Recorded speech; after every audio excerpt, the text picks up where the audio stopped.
itong lugar namin, Sitio Maligaya 2, San Vicente, San Pedro, Laguna. Siyempre, alam mo naman, ganitong lugar, squatter area, tabing release, dikit-dikit ang bahay. Madilim talaga rito sa lugar ko na to. Wala kami dito sa loob, lagi kami sa labas. Nadadapa kasi madilim, yung dadaan mo, hindi mo alam, may nakaharang. Tutulog na lang ako, wala ilaw eh. Ang tawag nila sa akin dito si Mang Dimi Solar. Napaliwanag ko yung mga bahay nila madilim. Bubutas ka ng yero, lalagay mo yung bote, lagyan mo siya ng sealant, bago lagyan mo siya ng tubig na mineral, lalagyan ng sunrox. Bago kabit mo sa bahay, lagyan sealant mo para hindi tumulo. Ganun lang kasimple yun.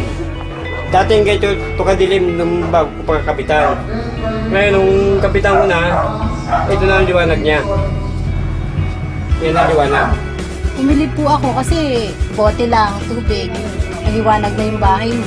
Bumaba yung ano ko, binayaran ko ngayon.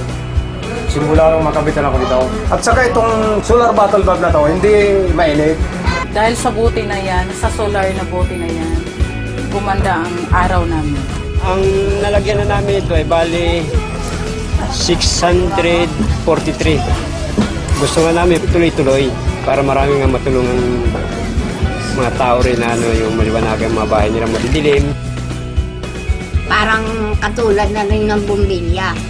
Sa atin natin nakakalimutan at pakinabangan na ngayon.